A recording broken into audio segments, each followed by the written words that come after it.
बिस्मिल्लाहिर्रहमानिर्रहीम। अस्सलाम वालेकुम guys, welcome back to my YouTube channel. Guys कैसे हैं? उम्मीद है कि अच्छे होंगे, खुश होंगे, अल्लाह पाक खुश रखे।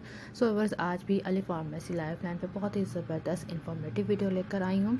आज मैं आपको ऑर्गलो इंजेक्शन के बारे में बताने जा रही हूँ। ऑर्गलो इंजेक्शन जो कि सामी कंपनी की मैन्युफैक्चरिंग है, बहुत ज़बरदस्त ये इंजेक्शन है और किस कंडीशन में डॉक्टर रेकमेंड करते हैं और किस तरीके से आपने इस इंजेक्शन को यूज़ करना है।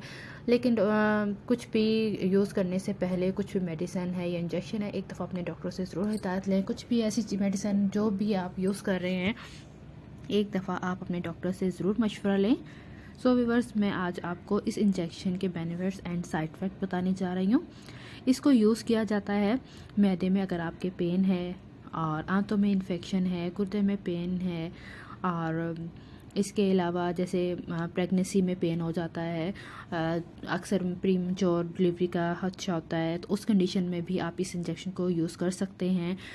यानी कि प्रेगनेंसी में जब पेन होता है, उस कंडीशन में आप इस इंजेक्शन को लगा सकते हैं डॉक्टर की हिदायत के मुताबिक।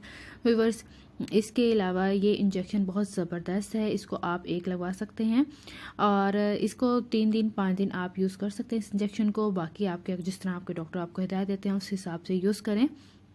मैदे में इन्फेक्शन है, अगर आंतों में इन्फेक्शन है, गुर्दों में दर्द है, और प्रेगनेंसी में पेन को रिलीफ देता है, बहुत ज़बरदस्त इंजेक्शन है और इसके ज़्यादा यूजेस नहीं कर सकते। इसको ज़्यादा यूज़ मत करें, 3 दिन या 5 दिन, इससे ज़्यादा मत यूज़ करें, क्योंकि ज़्यादा यूज़ करने से ये हो सकता है कि आपको डायरिया हो सकता है, नोज़िया हो सकता है, क्योंकि हर चीज़ की एक लिमिट होती है, तो उस लिमिट के हिसाब से हर चीज़ यूज़ की जाती है। उम्मीद करूँगी वीडियो पसंद आएगी। टेक केयर, अल्लाह हाफिज़।